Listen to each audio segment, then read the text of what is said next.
Hari ini saya mau ajak kita merenungkan dari satu bagian firman Tuhan, yaitu dari 2 Samuel 21 ayat 1 sampai ayat yang ke-14.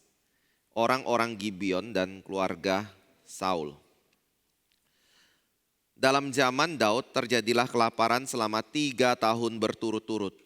Lalu Daud pergi menanyakan petunjuk Tuhan, berfirmanlah Tuhan pada Saul dan keluarganya melekat hutang darah karena ia telah membunuh orang-orang Gibeon.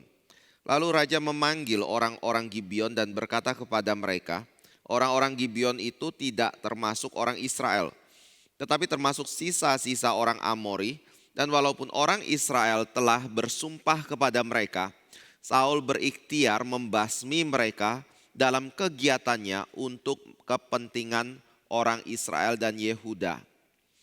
Daud berkata kepada orang-orang Gibeon itu, apakah yang dapat ku perbuat bagimu dan dengan apakah dapat ku adakan penebusan, supaya kamu memberkati milik pusaka Tuhan? Lalu berkatalah orang-orang Gibeon itu kepadanya, bukanlah perkara emas dan perak urusan kami dengan Saul serta keluarganya, juga bukanlah urusan kami untuk membunuh seseorang di antara orang Israel. Tetapi kata Daud, apakah yang kamu kehendaki akan kuperbuat bagimu? Sudah itu berkatalah mereka kepada raja, dari orang yang hendak membinasakan kami dan yang bermaksud memunahkan kami, sehingga kami tidak mendapat tempat dimanapun di daerah Israel.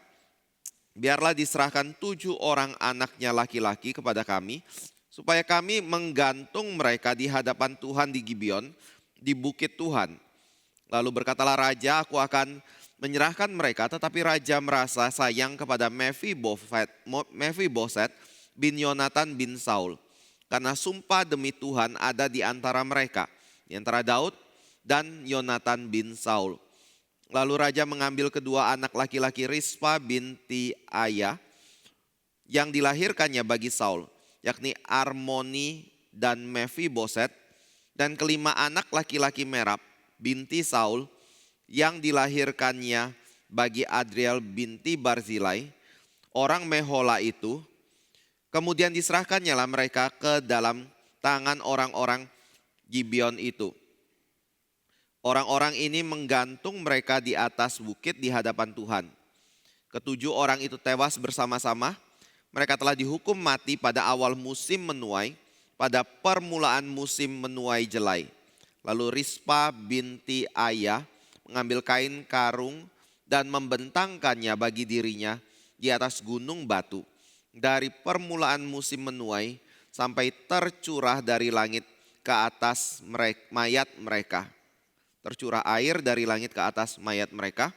Ia tidak membiarkan burung-burung di udara mendatangi mayat mereka pada siang hari ataupun binatang-binatang di hutan pada malam hari. Ketika diberitahukan kepada Daud apa yang diperbuat Rispa binti Aya gundik Saul itu, maka pergilah Daud mengambil tulang-tulang Saul dan tulang-tulang Yonatan anaknya dari warga-warga kota Yabes Gilead yang telah mencuri tulang-tulang itu dari tanah lapang di Betsan, tempat orang Filistin menggantung mereka. Ketika orang Filistin memukul Saul kalah di Gilboa, ia membawa dari sana tulang-tulang Saul dan tulang-tulang Yonatan anaknya. Dikumpulkanlah juga tulang-tulang orang-orang yang digantung tadi. Lalu dikuburkan bersama-sama tulang-tulang Saul dan Yonatan anaknya di tanah Benyamin di Zela, di dalam kubur Kis ayahnya. Orang melakukan segala sesuatu yang diperintahkan raja. Sesudah itu Allah mengabulkan doa untuk negeri itu. Mari kita berdoa sekali lagi. Kami kembali bersyukur Bapa untuk firman dan juga kebenaran yang boleh Engkau selalu berikan dan topang dalam kehidupan kami. Sekali lagi kami mohon kiranya Engkau boleh memberkati kami pagi ini. Kau boleh pakai hamba-Mu untuk menyatakan apa yang Kau sendiri ingin sampaikan. Engkau juga boleh memberkati kami dengan segala hal yang Engkau ingin nyatakan bagi kami pada pagi hari ini. Tolong sertai ya Tuhan ibadah kami ini dan juga ibadah kedua nantinya. Di dalam nama Tuhan Yesus kami berdoa. Amin. Bapak Ibu Saudara yang kasih Tuhan, bagian dari 2 Samuel 21 ini termasuk daripada kisah yang cukup sulit untuk kita bisa pahami dan terima di dalam kitab suci. Karena di dalam catatan pasal 21 ini, itu mengandung satu hal yang berkaitan dengan darah yang terjadi di antara umat Allah sendiri. Dan seolah-olah di balik semua peristiwa itu ada persetujuan dari Tuhan atas tindakan yang dilakukan oleh Daud ataupun orang-orang Gibeon tersebut. Sehingga ketika mereka sudah menjalankan itu semua, seolah-olah Tuhan kemudian memberkati mereka dengan hujan di tanah Israel yang sebelumnya mengalami kemarau sepanjang 3 tahun secara berturut-turut tersebut.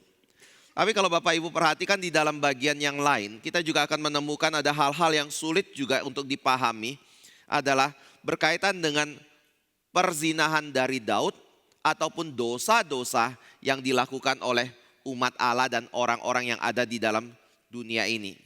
Nah, mengapa hal ini menjadi suatu kesulitan bagi kehidupan kita atau bagi kita untuk mengerti hal itu? Karena di dalam Alkitab itu mengajarkan hal yang berbeda sekali dengan apa yang diajarkan oleh orang-orang ateis. Kalau orang ateis mengatakan bumi ini adalah kebetulan ada melalui satu probabilitas kemungkinan yang kalau dihitung mungkin adalah hal yang sulit sekali untuk bisa mungkin terjadi, tetapi hal itu terjadi dalam dunia bukan karena sebuah hasil karya penciptaan yang Tuhan lakukan, maka hal ini tidak akan menjadi satu kesulitan. Karena kita akan melihat kehidupan dalam dunia di mana yang kuat dan yang cocok dengan tempatnya akan bertahan seperti itu. Dan yang kuat akan mengalahkan atau memakan yang lemah. Sehingga dari situ kita akan berpikir bahwa keberadaan dari dunia yang seperti ini, yang kejam dan tidak ada sesuatu yang mungkin yang terlampau baik yang bisa dinikmati seperti itu adalah hal yang wajar. Tapi kalau kita berbicara tentang apa yang Alkitab katakan misalnya, ada Allah yang mencipta segala sesuatu. Lalu ada Allah yang memimpin segala sesuatu. Dan ada Allah yang menopang segala sesuatu dengan firman-Nya seperti itu. Lalu kita membaca Daud berzina dengan Batseba. Lalu kita membaca di dalam bagian ini, Saul itu membunuh orang-orang Gibeon. Lalu kita melihat orang-orang Gibeon meminta Daud menyerahkan 7 anak dari Saul atau keturunan Saul untuk digantung dan dibinasakan. Kenapa seolah-olah Tuhan izinkan itu semua terjadi? Di manakah Tuhan? Bukankah Tuhan itu memimpin segala sesuatu? Tuhan itu menopang segala sesuatu. Dan Tuhan itu juga yang telah mencipta segala sesuatu atau mengatur segala sesuatu yang ada di dalam dunia ini. Dan saya tahu ini nggak gampang, tetapi paling tidak ada beberapa prinsip yang kita bisa pegang dari kitab suci berkaitan dengan hal ini. Pertama adalah kalau Tuhan itu maha kuasa, Tuhan itu betul-betul berdaulat, dan Tuhan itu adalah Tuhan satu-satunya yang menopang segala sesuatu. Maka hal pertama yang kita akan lihat adalah pada waktu kita membaca itu dalam kitab suci adalah sangat wajar sekali kalau Tuhan tidak membiarkan hal-hal yang baik dan hal-hal yang berdosa lalu dari hadapan Dia. Kita seringkali berpikir seperti ini ya. Kalau Tuhan itu baik, seharusnya hal ini tidak terjadi. Kalau Tuhan itu baik, hal-hal seperti ini seharusnya tidak dicatat di dalam kitab suci sama sekali. Sehingga kita tidak perlu membaca kekejaman seperti ini ataupun kejahatan dan dosa-dosa seperti yang kita baca di dalam kitab suci. Ada yang mengatakan bagaimana mungkin kitabmu itu bersumber dari Tuhan kalau hal-hal yang jahat dan berdosa itu dimasukkan ke dalam kitab suci. Tetapi yang benar adalah kalau Allah itu maha tahu dan tidak ada sesuatu pun yang lepas dari pandangan Tuhan di dalam dunia ini, maka sangat wajar sekali sebenarnya kalau segala kejahatan manusia, baik yang terbuka ataupun yang tersembunyi, itu dicatat di dalam kitab suci. Dan Bapak Ibu Saudara yang kasih Tuhan, saya kira ini menjadi satu peringatan bagi diri kita juga. Yang seringkali mungkin berpikir bahwa kita bisa bermain-main di hadapan Tuhan untuk menyembunyikan dosa kita. menampilkan diri kita sebagai orang yang baik, sebagai orang yang setia kepada Tuhan, orang yang melayani Tuhan di dalam gereja. Tapi di dalam hati, dalam kehidupan kita yang tidak ada hubungannya dengan orang-orang Kristen yang lain, kita seolah-olah adalah orang yang betul-betul kejam, orang yang tidak memiliki takut akan Tuhan dalam hidup kita. Dan kita pikir itu tidak masalah. Tapi Alkitab berkata bahwa apapun yang kita lakukan, baik itu yang terbuka ataupun tersembunyi, Tuhan tahu dan tidak lepas daripada pemandangan Tuhan dan tidak lepas daripada penghakiman dari Tuhan Allah sendiri. Yang kedua adalah berkaitan dengan hal ini, kita bisa bandingkan itu dengan 2 Timotius 3 ayat 16. Bapak Ibu masih ingat 2 Timotius 3 ayat 16? Segala tulisan diilhamkan Allah memang bermanfaat untuk mengajar, untuk menyatakan kesalahan, untuk memperbaiki kelakuan dan untuk mendidik orang di dalam kebenaran. Nah, apa yang menjadi kaitan dengan ayat itu? Yaitu kalau kita membaca hal-hal yang jahat dicantum di dalam kitab suci, hal-hal yang berdosa, dan hal-hal itu dicatat di dalam terang dari 2 Timotius 3 ayat 16, itu berarti bahwa apa yang dicatat itu bukan sesuatu yang tidak berguna. Apa yang dicatat, kenapa dicatat? Karena hal itu adalah firman Allah yang penting di dalam kehidupan dari gereja Tuhan. Bapak Ibu bisa bandingkan dengan bagian firman yang lain. Paulus pernah berkata, hal-hal yang dicatat sebelumnya berkaitan dengan kesalahan, hukuman yang Tuhan berikan kepada umatnya, itu semua diberikan demi untuk mendidik kita supaya kita tidak mengulangi apa yang menjadi kesalahan mereka. Jadi ada sisi untuk mendidik kita supaya kita mengerti kesalahan dan dosa dari umat Allah sebelumnya yang ada di hadapan Tuhan, yang tidak pernah Tuhan lepaskan. Sehingga kita tidak lakukan itu kembali dalam hidup kita. Tetapi di balik itu ada hal lain yang juga sangat penting sekali. Kita bukan hanya belajar dari kesalahan masa lalu, kita bukan hanya tidak mengulangi apa yang dilakukan oleh orang-orang percaya di masa lalu, tetapi juga apa yang dicatat seharusnya memberi pengharapan bagi diri kita. Bapak Ibu melihat ketika Saul berdosa dengan membunuh orang-orang Gibeon seperti itu, Alkitab mencatat terjadi kelaparan selama berturut-turut, misalnya 3 tahun berturut-turut seperti itu di bagian ini. Pada waktu Daud berdosa dengan mencuri istri dari Uria, pada waktu itu ada hukuman yang tiba kepada Daud pada waktu itu. Tetapi selain daripada hal itu yang dicatat oleh kitab suci, Alkitab mencatat apa? Ada pengampunan yang terjadi ketika mereka bertobat kepada Tuhan.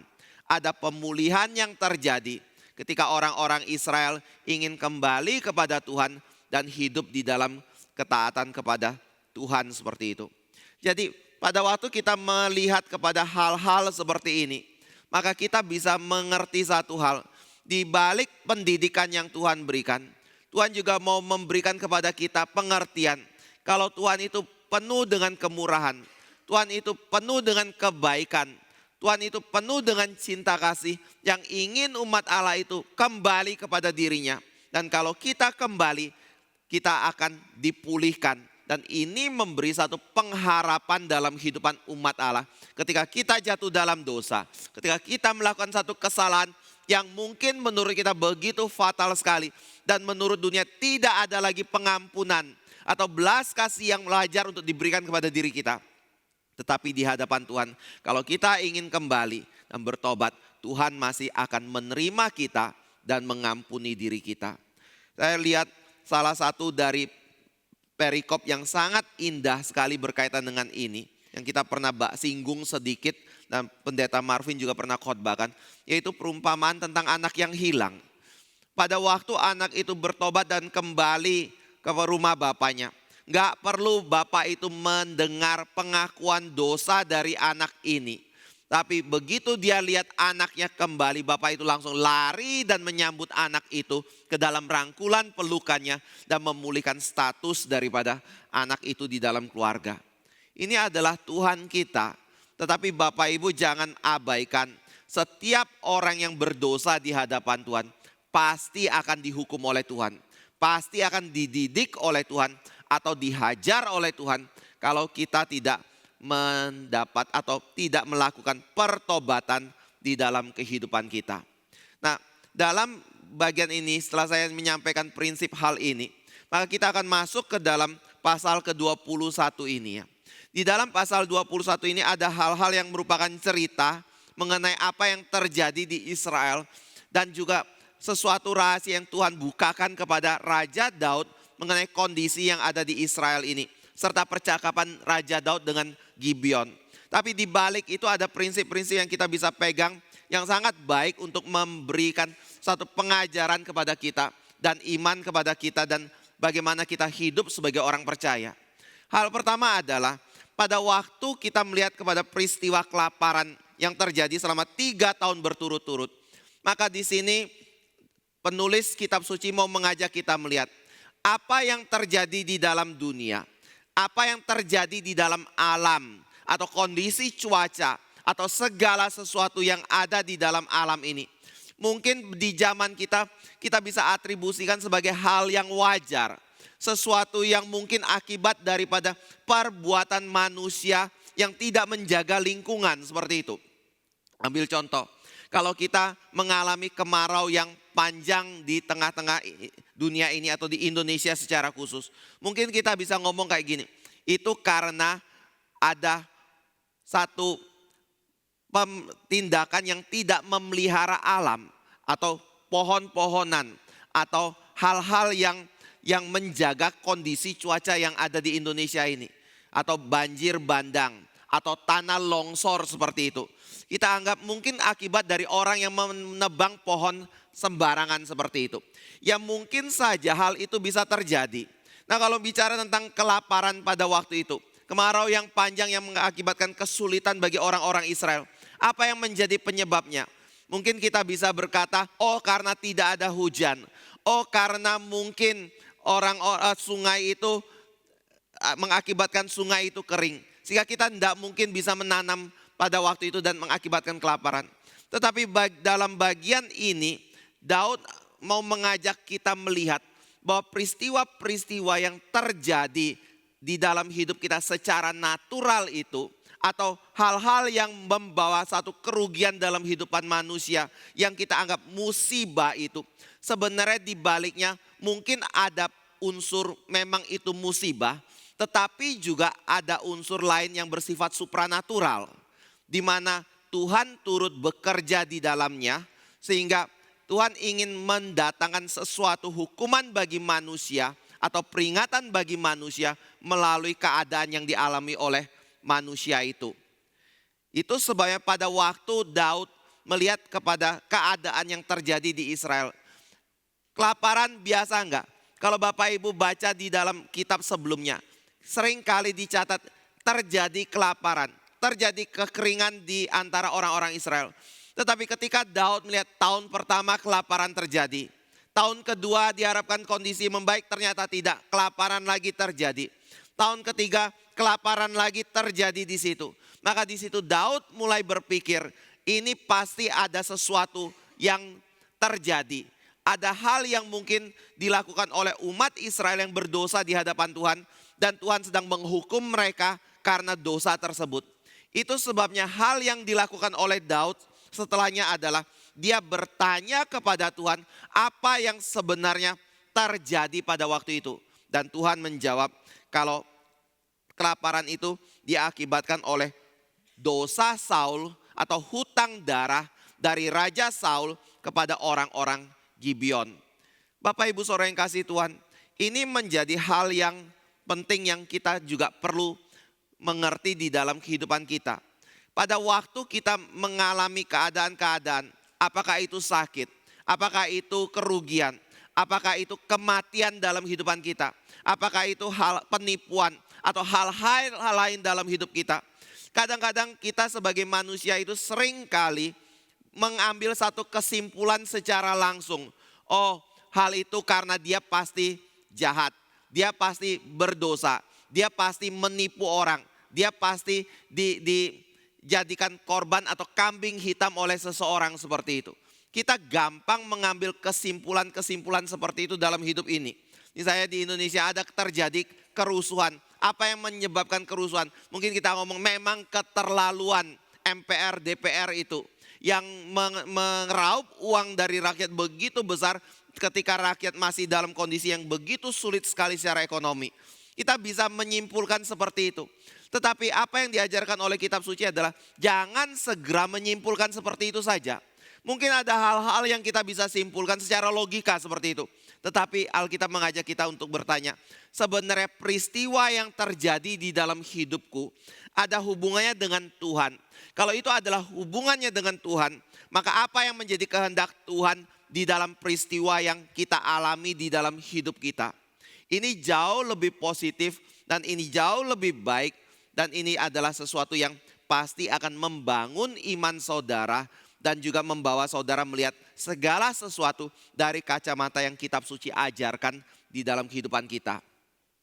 Hal yang biasa sehari-hari yang terjadi dalam hidup kita. Jangan pikir itu adalah hal yang otomatis terjadi seperti itu. Apa yang kita jalani dalam hidup kita hari demi hari, seolah-olah ini adalah sesuatu yang normal yang selalu saya lakukan. Jangan pikir itu adalah hal yang merupakan hal yang otomatis yang bersumber dari diri kita untuk diri kita sendiri seperti itu. Tetapi apapun yang terjadi dalam hidup ini, kita harus lihat dari kacamata Tuhan. Ada Allah yang memimpin, ada Allah yang menopang segala sesuatu. Dan itu sebabnya kita tetap perlu mencari apa yang menjadi kehendak Allah di dalam kehidupan kita ya. Jadi itu sebabnya pada waktu Daud melihat kepada keadaan kelaparan itu, dia bertanya kepada Tuhan mengenai hal ini. Lalu ketika Tuhan memberitahu bahwa masalahnya adalah masalah pada Gibeon, masalah dosa Saul yang telah membunuh orang-orang Gibeon, maka Daud kemudian memanggil orang Gibeon datang untuk berbicara dengan mereka. Nah, di dalam hal ini ada yang mendukung tindakan Daud, ada yang mempertanyakan tindakan Daud. Bapak Ibu silakan bisa pertimbangkan sendiri. Saya akan menyampaikan hal ini. Bagi saya dua-duanya mungkin ada benarnya, tetapi dua-duanya juga kenapa mungkin ada benarnya?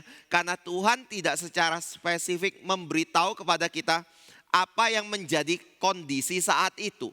Misalnya seperti ini. Pada waktu Daud memanggil Gibeon, dan Daud bertanya kepada Gibeon, apakah yang dapat ku perbuat bagimu, dan dengan apakah yang dapat ku adakan penebusan supaya kamu memberkati milik pusaka Tuhan. Pertanyaan adalah seperti ini, tindakan Daud ini benar atau salah? Tuhan kasih tahu masalahnya ada pada Saul. Saul membunuh orang-orang Gibeon. Kenapa masalah ini menjadi satu masalah?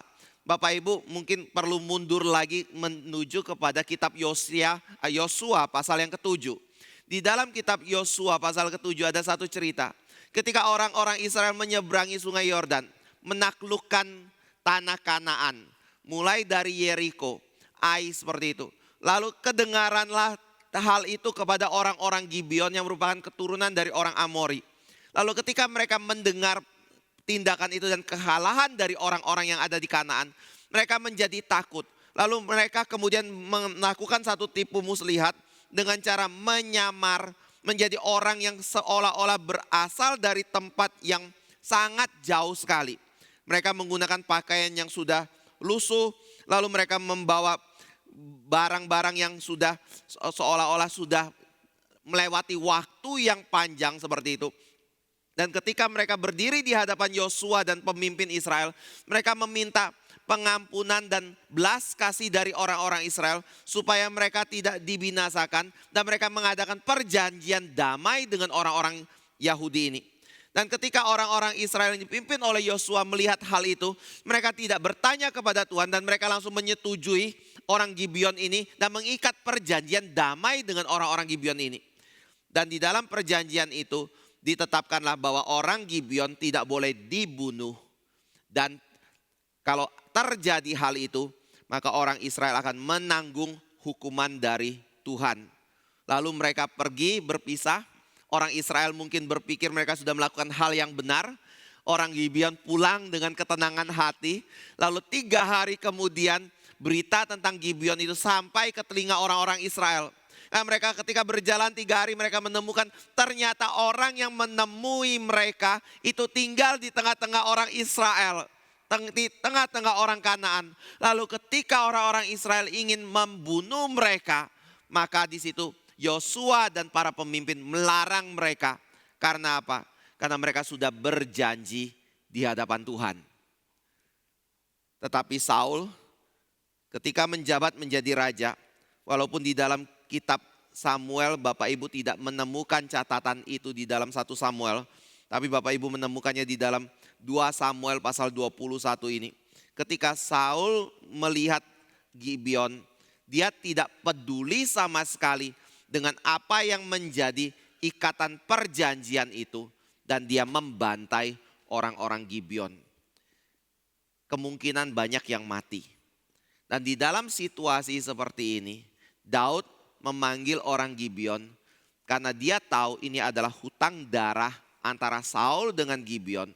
Dan itu sebabnya dia memanggil Gibeon untuk bertanya apa yang bisa dilakukan untuk penebusan ini. Nah, pertanyaannya tadi, benar tidak tindakan Saul ini? Secara logika manusia, mungkin kita akan ngomong benar.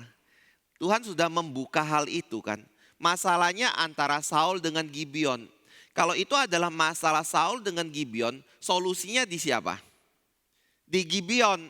Makanya Gibeon dipanggil untuk ditanya, apa yang bisa dilakukan untuk menebus hutang darah dari Saul ini? Bapak Ibu Saudara yang kasih Tuhan. Tetapi ada yang lain berkata seperti ini.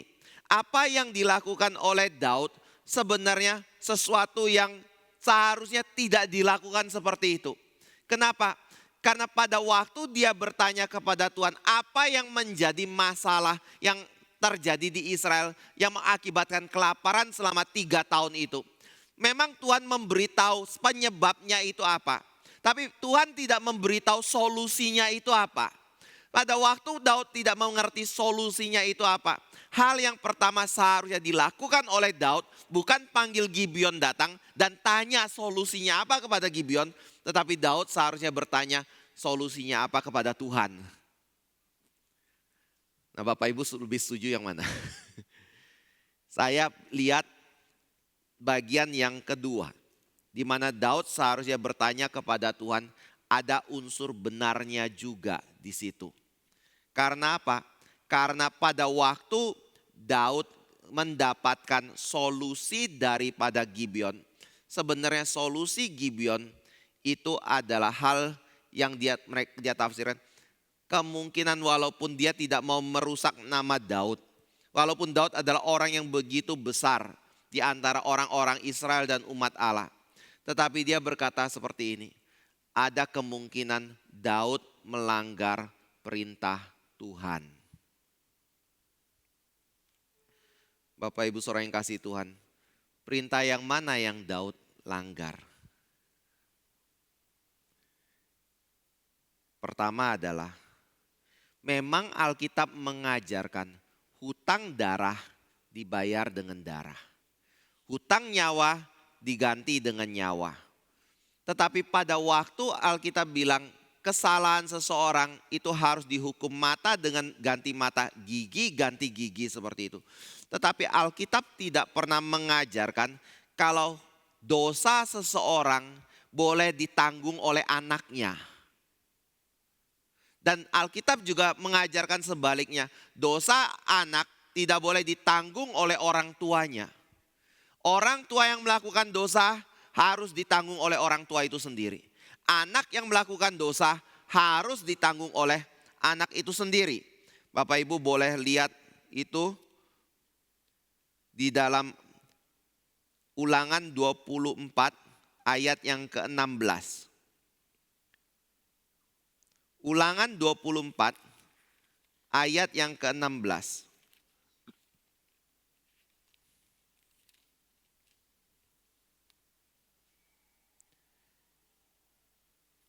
Iya, kita boleh baca bersama-sama ya. Ulangan 24 ayat 16 2, 3.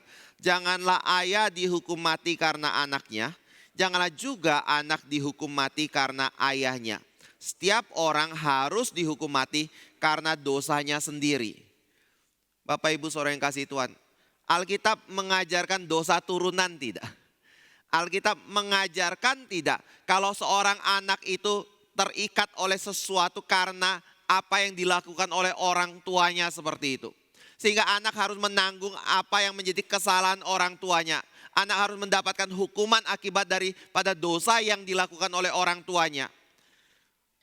Di dalam Keluaran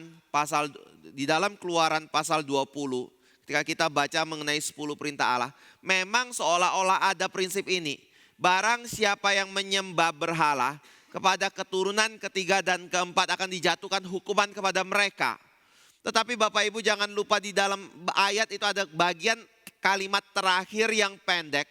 Yaitu berbicara mengenai dari mereka yang jahat, dari mereka yang menyembah berhala, pada mereka akan ditanggungkan hukuman tersebut. Jadi pada waktu kita melihat akan dosa yang dilakukan oleh seseorang, kenapa anak-anaknya keturunan 3 dan keempat turut dihukum? Bukan karena papanya berdosa, anaknya tidak berdosa, lalu Tuhan kemudian menghukum anak-anaknya juga karena dosa dari papanya ini. Alkitab berkata, mereka dihukum karena mereka pun turut berdosa seperti dosa yang dilakukan oleh orang tuanya. Itu yang mendatangkan hukuman. Jadi itu sebabnya pada waktu kita melihat kepada peristiwa ini, kenapa ada yang mengatakan, sepertinya Daud mengambil keputusan yang salah. Daud seharusnya bertanya kepada Tuhan terlebih dahulu. Tapi dia tidak bertanya kepada Tuhan, dia tanya kepada Gibeon. Dan ketika dia dengar Gibeon bicara seperti itu, dia juga tidak tanya kepada Tuhan lagi. Tetapi langsung eksekusi apa yang menjadi permintaan dari Gibeon. Karena apa yang diminta oleh Gibeon itu bertentangan dengan apa yang diajarkan oleh kitab suci. Tetapi Daud lakukan hal itu. Yang kedua adalah pada waktu Daud melakukan tindakan yang membunuh ini. Tadi saya bicara dari sisi yang jelek ya. Ini yang kedua juga dari sisi yang jelek juga. Tapi saya mau sisipkan hal yang baik terlebih dahulu. Ada yang tidak mengomentari tindakan Daud karena apa? Karena dia berkata seperti ini. Mungkin orang Gibeon itu melihat 7 orang ini, karena 7 anak Saul ini kemungkinan terlibat di dalam pembantaian kepada orang-orang Gibeon juga. Atau mendapatkan keuntungan dari orang Gibeon. Tapi bicara hal ini Alkitab juga enggak bicara. Dia enggak memberitahu kepada kita apa yang dilakukan oleh 7 anak ini sehingga mereka layak untuk mendapatkan kematian. Dan kematian ini dikatakan digantung di hadapan Tuhan lagi. Seperti itu. Tapi ya itu ya. Apapun itu Bapak Ibu silakan pertimbangkan mengenai hal ini. Tapi saya pikir ada benarnya apa yang ditafsirkan pertama. Daud mungkin ada dosanya. Dengan cara menimpakan hukuman yang seharusnya ditimpakan kepada Saul saja. Tapi juga kepada anak-anaknya juga. Tapi yang kedua ini lebih serius lagi. Apa yang membuat Daud di sini kemungkinan melakukan sesuatu yang salah? Karena pada waktu Daud mengorbankan orang ini di hadapan Tuhan, Alkitab itu tidak pernah mengajarkan korban orang di hadapan Tuhan. Yang mengajarkan korban manusia di hadapan Tuhan itu adalah metode ibadahnya orang-orang Kanaan. Salah satu faktor kenapa orang Israel harus bantai habis semua orang Kanaan yang ada. Karena Tuhan takut orang-orang Israel terpengaruh oleh gaya ibadah dari orang Kanaan. Misalnya pada waktu kita beribadah kepada Tuhan, orang Kanaan bilang, kalau saya berzina dengan imam-imam perempuan di kuil-kuil dari dewa-dewa mereka, itu adalah tanda dari berkat kesuburan Tuhan. Kalau kita mengorbankan sesuatu kepada dewa, korban itu tidak harus binatang. Tetapi manusia juga boleh dipersembahkan kepada Tuhan atau dewa mereka yang berupa anak-anak itu. Itu sebabnya Tuhan tidak mau Israel jatuh ke dalam dosa itu. Dan Tuhan meminta mereka untuk menghukum orang-orang itu atas nama Tuhan. Dan memang kenapa? Bukan cuma karena Tuhan tidak mau mereka mengikuti cara ibadah, tapi karena cara ibadah mereka juga begitu keji di hadapan Tuhan. Nah, saat ini Gibeon minta orang-orang atau Daud di sini memberikan korban itu kepada Tuhan. Dengan cara apa? Ada penebusan. Gibeon sudah dibunuh begitu banyak, sekarang saatnya 7 orang menggantikan posisi mereka seperti itu dengan digantung di gunung itu. Memang penafsir tidak bicara hal ini mungkin ya. Tetapi saya kira ya, kalau Bapak Ibu baca dari ayat 11 sampai ayat 14, kenapa ketika kepada Daud diberitahukan mengenai tindakan Rispa binti Ayah gundik Saul itu, yang menjaga mayat dari anak-anaknya dari burung-burung di udara. Ini kemungkinan burung bangkai yang memakan mereka. Maka di situ Daud kemudian tergerak untuk menyuruh tentaranya pergi mengambil tulang Saul, tulang Yonatan anaknya dari warga-warga kota Yabes. Lalu kemudian setelah didapat, digabungkan dengan tulang dari 7 anak Saul yang digantung itu, lalu dikuburkan dengan baik-baik. Dan baru dari situ Tuhan kemudian mengabulkan doa untuk negeri itu. Mungkin ya, ini sekali lagi Alkitab tidak catat. Tapi mungkin tindakan Daud itu menunjukkan ada sedikit rasa bersalah di dalam hatinya atas apa yang dia lakukan. Bapak Ibu Saudara yang kasih Tuhan, ini yang membuat tadi saya bilang, pada waktu Daud mengorbankan itu, kenapa dia korbankan? Apakah itu adalah sesuatu yang benar? Enggak. Kenapa tidak benar? Karena Tuhan tidak pernah mengajarkan korban manusia. Kenapa Tuhan mengajarkan korban binatang? Apakah itu domba, kambing, atau lembu? Karena korban binatang itu menjadi pengganti bagi manusia. Misalnya kalau Bapak Ibu baca juga di dalam hukum Taurat Musa, setiap anak sulung adalah milik Tuhan. Anak sulung siapa? Baik itu hewan ataupun manusia. Kalau hewan ketika lahir lehernya harus dipatahkan. Tetapi kalau manusia lahir, apa yang terjadi? Bukan leher anak itu yang dipatahkan, tetapi ada binatang yang dikorbankan demi anak sulung itu. Jadi di situ Tuhan tidak mengajarkan korban manusia. Lalu ketika Abraham diminta oleh Tuhan untuk mempersembahkan Ishak, seolah-olah Tuhan meminta Abraham untuk mempersembahkan anaknya sendiri kepada Tuhan. Tapi Bapak Ibu jangan lupa, di tengah jalan itu Tuhan menghentikan tindakan Abraham untuk mempersembahkan Ishak. Dan dia berkata ada penggantinya, anak domba yang akan datang yang diwakili oleh domba yang tersangkut di dalam semak duri yang dikorbankan menggantikan Ishak pada waktu itu. Jadi ini adalah prinsip Alkitab. Nah, kembali ke dalam bagian ini. Kalau yang benar itu seperti apa? Pada waktu Alkitab membicarakan mengenai penebusan. Penebusan seperti apakah yang ditawarkan oleh Tuhan kepada manusia? Nah, kalau Bapak Ibu bandingkan perjanjian lama dan bandingkan di dalam perjanjian baru, kita akan menemukan bahwa penebusan itu pasti bukan manusia, tetapi ada penggantinya di situ. Dan ketika bicara mengenai pengganti itu berupa apa? Ada domba yang dipersembahkan, tetapi juga Alkitab menyatakan domba itu kemudian merujuk kepada anak domba Allah, yaitu Yesus Kristus sendiri yang menjadi pengampun atau penebus dosa atau pengganti dosa manusia. Ini yang menjadi pengajaran kitab suci ya. Jadi itu sebabnya pada waktu kita melihat tindakan ini, penafsir ini berkata ini kemungkinan tindakan yang salah dari Raja Daud sendiri. Bapak Ibu kalau mau susurin masih ada berapa hal lain yang menjadi prinsip kitab suci berkaitan dengan hal yang merupakan penebusan yang dilakukan oleh Tuhan sendiri bagi manusia ya.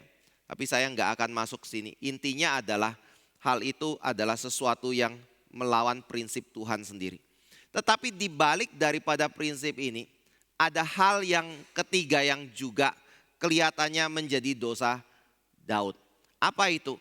Bapak Ibu masih ingat tidak peristiwa ketika Daud itu menemui Saul yang masuk ke dalam goa untuk buang hajat di situ. Daud pada waktu itu ingin membunuh Saul, tetapi anak buahnya lebih besar lagi keinginan itu. Tapi akhirnya Daud mencegah anak buahnya dan Daud sendiri yang menghampiri Saul lalu memotong punca jubah dari Raja Saul itu. Nah pada waktu dia memotong punca jubah itu, mendadak hati Daud itu berdebar-debar dengan keras sekali. Dan pada waktu itu dia sadar dia tidak boleh mematikan orang yang diurapi oleh Tuhan. Bapak Ibu bisa lihat itu di dalam 1 Samuel 24. Dan itu membuat Daud kemudian membiarkan Saul hidup. Tetapi ketika Saul itu selesai melakukan tugasnya, dan ketika Saul itu berjalan keluar, Daud juga tidak biarkan dia keluar. Tapi Daud kemudian memanggil Raja Saul ini, lalu sujud menyembah di hadapan dia untuk menyatakan bahwa dia bukanlah musuh dari Saul ini. Lalu ketika dia lakukan itu, dan Daud menunjukkan bahwa dia sebenarnya bisa mencabut nyawa Saul pada waktu itu. Tapi dia tidak lakukan. Saul tersadar bahwa Tuhan ada di pihak dari Raja Daud. Atau Daud pada waktu itu. Dan sebenarnya dia bisa saja mati pada waktu itu. Dan di situ Saul kemudian sambil menangis. Saya percaya itu bukan tangisan pertobatan. Tapi dia dengan nangis dia meminta Daud untuk bersumpah di ayat 22. Oleh sebab itu bersumpahlah kepadaku demi Tuhan bahwa engkau tidak akan melenyapkan keturunanku dan tidak akan menghapuskan namaku dari kaum keluargaku. Lalu bersumpahlah Daud kepada Saul. Kemudian pulanglah Saul ke rumahnya sedang Daud dan orang-orangnya pergi ke kubu gunung. Bapak Ibu saudara yang kasih Tuhan. Daud bersumpah kepada Saul? Iya. Daud apakah hanya bersumpah kepada Yonatan? Tidak. Tapi Daud juga bersumpah kepada Raja Saul untuk tidak membunuh keturunannya. Tapi di sini Daud membunuh keturunan dari Raja Saul. Saya nggak tahu apa yang dipikiran Daud. Mungkin dalam pikirannya memang keturunan Saul itu rata-rata binasa. Tapi saya masih menyisakan satu anak atau cucu dari Saul yaitu Mephiboset. Sehingga mungkin di situ Daud memberi penghiburan bagi dirinya, saya tidak terlalu melanggar sumpah Tuhan lah pada waktu itu. Tetapi Bapak Ibu saudara yang kasih Tuhan, kalau Bapak Ibu lihat dari apa yang Daud katakan kepada Saul, kita nggak tahu apa yang ada di dalam hati Saul. Tapi paling tidak kita bisa mengerti Daud kemungkinan melanggar sumpahnya sendiri di hadapan Tuhan. Walaupun dia juga memegang janji sumpahnya kepada Yonatan di sini. Nah, tadi kita sudah lihat hal-hal yang negatif ya. Lalu apa hal positif yang kita bisa petik di dalam bagian ini? Ada satu hal yang saya kira sangat menonjol sekali. Yaitu berkaitan dengan janji yang Daud buat di hadapan Yonatan. Pada waktu Daud tahu bahwa Yonatan itu begitu mengasihi diri dia. Seperti halnya Daud mengasihi Yonatan. Dan Yonatan tahu bahwa dia tidak akan menjadi raja yang meneruskan kerajaan dari Saul. Tetapi Daud yang akan meneruskan kerajaan itu di atas Israel. Dan bahkan Yonatan mendukung Daud walaupun ayahnya Saul begitu membenci tindakan Yonatan. Dia tetap membela Daud dan mendukung kerajaan Daud karena dia tahu Daud adalah orang yang diurapi oleh Tuhan dan Yonatan tidak diurapi oleh Tuhan untuk menjadi raja. Maka saat itu mereka mengikat perjanjian di mana Daud berjanji bahwa dia akan menjaga anak dari Yonatan itu Mephiboset dan itu membuat dia tetap bertahan di dalam janjinya itu dan demi untuk mempertahankan nyawa dari Mephiboset itu maka Daud kemudian mengganti Mephiboset yang seharusnya mati itu dengan anak dari gundik Saul yang namanya sama Mephiboset juga. Yang kedua adalah Bapak Ibu ingat di dalam ayat yang kedua tadi kita baca ya. Pada waktu terjadi kelaparan berturut-turut ayat yang pertama ya. Di situ Tuhan kemudian berkata bahwa Saul dan keluarganya melekat hutang darah. Karena ia telah membunuh orang-orang Gibeon. Nah Bapak Ibu saudara yang kasih Tuhan, pada waktu kita membandingkan ayat 2 ini dengan peristiwa Daud menjaga Mephiboset, Walaupun itu adalah sesuatu yang mungkin ingin menyelamatkan nyawa anak daripada orang yang dikasih atau sahabat terdekat dari Raja Daud. Di samping dari semua kesalahannya. Tapi di situ kita melihat tindakan Daud ini adalah satu tindakan yang mencerminkan kesetiaan Tuhan kepada janjinya. Bapak Ibu saudara yang kasih Tuhan, masih ingat enggak yang tadi saya kutip dari Yosua pasal 7? Sebenarnya Yosua harusnya bagaimana pada waktu orang-orang Gibeon itu datang kepada diri dia. Dia harusnya tanya kepada Tuhan kan, Tuhan, kami perlu enggak ikat perjanjian dengan orang-orang ini? Ini mereka siapa? Tetapi Yosua tidak lakukan itu dan Yosua langsung ambil keputusan untuk menjaga nyawa dari orang-orang Gibeon itu. Tetapi setelah mereka berjanji itu di hadapan Tuhan, apakah Tuhan izinkan Israel membinasakan Gibeon dikala mereka mengetahui Gibeon sebenarnya orang Kanaan? Jawabannya tidak. Kenapa tidak? Itu orang yang diminta untuk dibinasakan kok. Kenapa tidak boleh dibinasakan? Karena janji, karena sumpah yang dibuat oleh orang Israel di hadapan Tuhan mengenai Gibeon itu. Tetapi Saul melanggar semua itu, lalu dia membunuh orang-orang Gibeon ini. Nah dari sini kita bisa lihat apa? Kalau Bapak Ibu mau tanya, apa yang menjadi cara yang paling efektif dari atau yang paling jelas dari orang-orang Kristen untuk menjadi saksi di tengah-tengah dunia ini? Jawabannya apa? Pegang janji, pegang sumpah. Apa yang dikatakan jangan dipelintir. Apa yang sudah dijanjikan jangan dilanggar. Manusia adalah orang yang paling gampang untuk melanggar janji. Termasuk janji pernikahan. Sesulit apapun itu, saya setuju dengan kalimat dari satu pengkhotbah ini yang ngomong kayak gini. Kalau orang datang kepada saya untuk konseling pernikahan, lalu ketika konseling orang ini berkata, Pak, saya nggak menyangka sama sekali. Kalau orang yang saya nikahi itu akan jadi seburuk ini. Padahal dia adalah orang yang dulunya saya lihat sebagai orang yang baik. Maksudnya adalah apa? Karena dia salah baca orang, maka dia sekarang menyesal menikah dengan orang itu. Tapi pendeta ini kemudian ngomong, ingat nggak janji nikahmu bicara apa? Saya berjanji di hadapan Allah Tritunggal, untuk apa Bapak Ibu yang sudah menikah? Untuk apa? Untuk apa? Kok diam? Untuk apa? Yang baru nikah aja ya. David. Apa?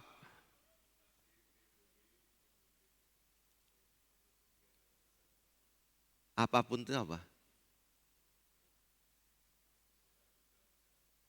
Suka, duka, sehat, sakit, kaya dan miskin kan. Janjinya begini enggak? Duka dan suka, sakit dan kaya. Lalu apa? Satu lagi? Miskin dan kaya, sakit dan sehat. Begitu enggak? Jangan dibalik ya. Janji itu penting sekali. Kaya dan miskin, sehat dan sakit, suka dan duka. Artinya apa? Dia berkata, dari sejak awal janji, kita sudah berjanji untuk hal terburuk di dalam pernikahan. Siapa yang bisa kaya terus? Siapa yang bisa sehat terus? Siapa yang bisa sukacita terus? Enggak ada kan? Makin dekat pernikahan, makin panjang waktu, lukanya mungkin makin banyak.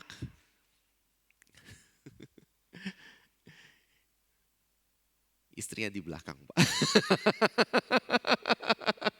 Gak janda. Makin banyak seperti itu. Jadi pada waktu kita janji di awal pernikahan itu sudah janji, maksudnya sehidup mati. Walaupun keadaan makin lama makin buruk dan makin merosot, makin tidak ada pengharapan sepertinya.